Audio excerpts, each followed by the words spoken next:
안녕하세요 여러분. 정말 매주 나와야 되는데 제가 목사님과 같이 전국을 다니다 보니까 토요일은 정말 쉬고 싶을 때가 있어요. 그런데 또 뭐 결혼식이다 있다 이러다 보니까 꼭 가야 될 자리는 가야 돼서 제가 빠졌습니다. 여러분 양해를 부탁드리고요. 자, 오늘 저는 여러분들에게 꼭 이 말씀을 드려야 될 것 같습니다.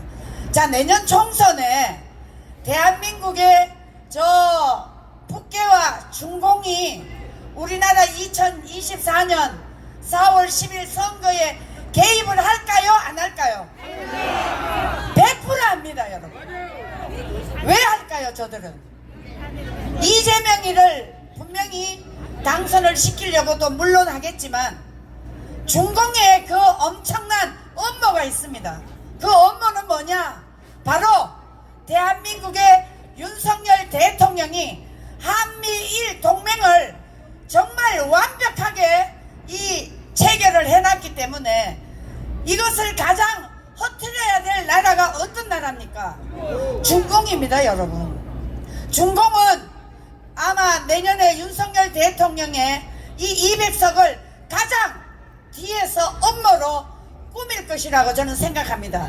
여러분 맞습니까? 맞아요. 자, 그런데 여러분 며칠 전에 저 이해찬 이자가 뭐라고 했죠?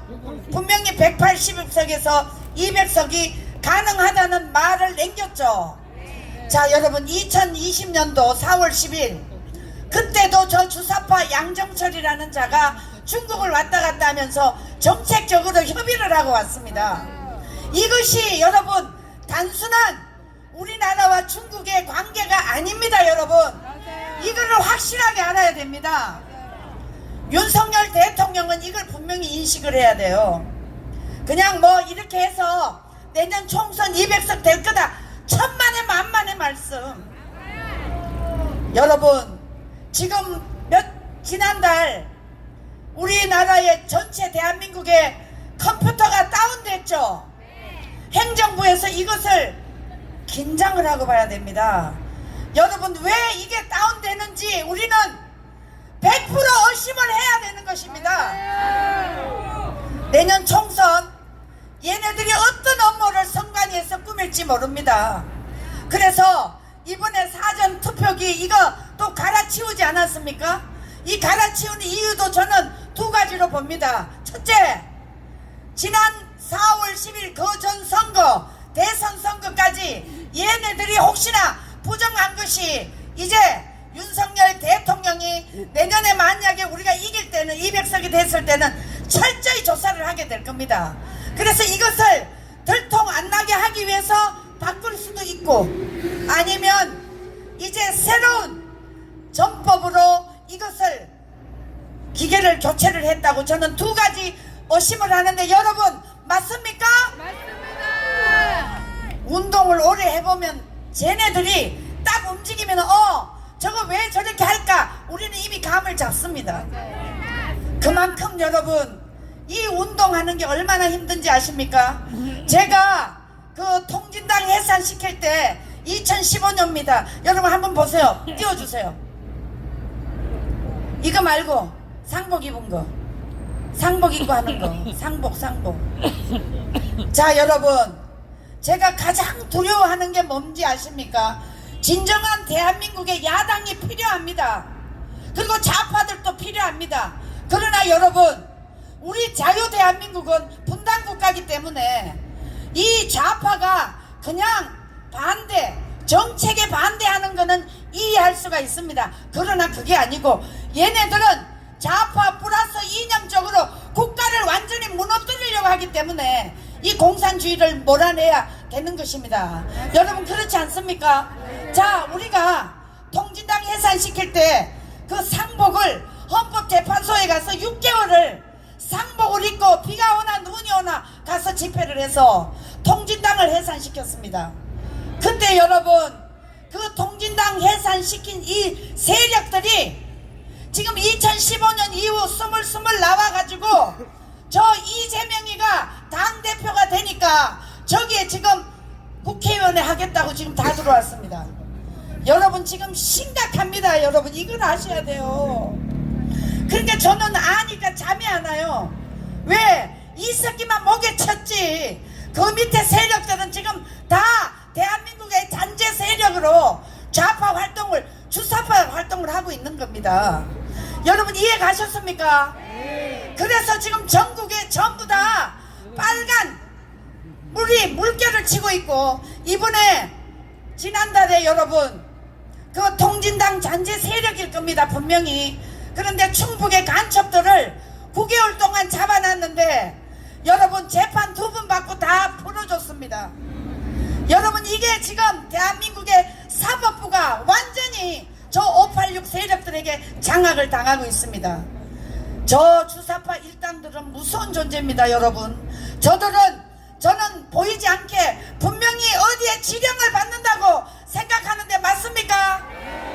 지령을 받고 있습니다. 그래서 여러분 조직적으로 움직이는 겁니다. 아니 세상에 정가사범이 어떻게 당대표를 합니까?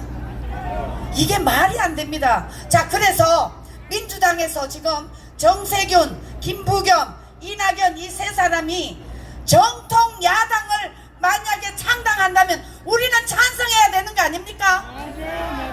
저런 정말 북한의 지령을 받든지 어떤 일을 받든지 가장 지금 여러분 부패한 세력이 저 국회의원 여의도입니다. 자, 이럴 때 윤석열 대통령은 정말 분명히 저희들이 경고합니다. 윤석열 대통령 정신 차려야 됩니다.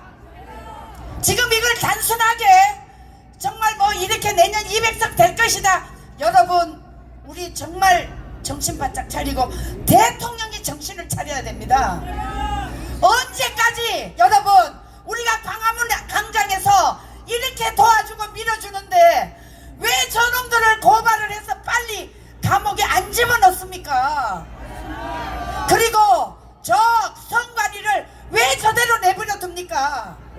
한동훈 장관도 똑똑히 들어야 돼요. 여러분 우리가 정말 눈물 나도록 투쟁하고 싸워왔습니다.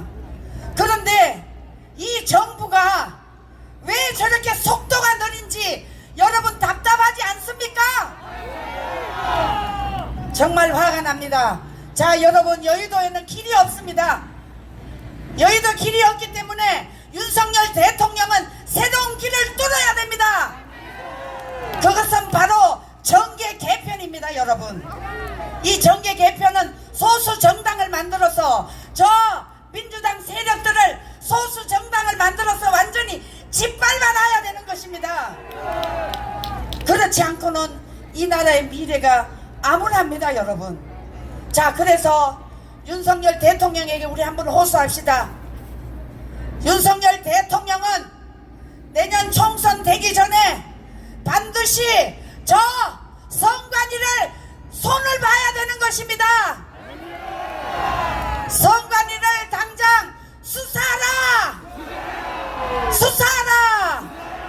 수사하라!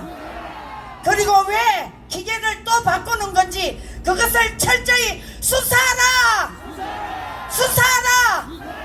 수사하라! 그리고 윤석열 대통령님 제발 이제 광화문 세력이 이렇게 바치고 있으니까 이제 자기 개인의 이익이라든가 자기 인기에 연연해서는 절대 안 됩니다. 나라를 위해서 목숨을 바쳐야 되는 것입니다. 그래야만이 국민들이 진실로 윤석열 대통령을 존경할 것입니다. 여러분 그렇게 가기 위해서는 험난한 길입니다. 저 주사파들하고 싸우려면. 그러나 여러분 국민이 저 난도질을 한 문재인 정권 5년 동안 법을 완전히 무력화시켰는데 우리가 윤석열 대통령을 뽑아준 것은 이 법을 바르게 다스리라고 뽑아준 거 아닙니까? 윤석열 대통령이 칼자루 쥐었을 때 이 칼자루를 제대로 휘두르시기를 간곡히 호소합니다. 감사합니다.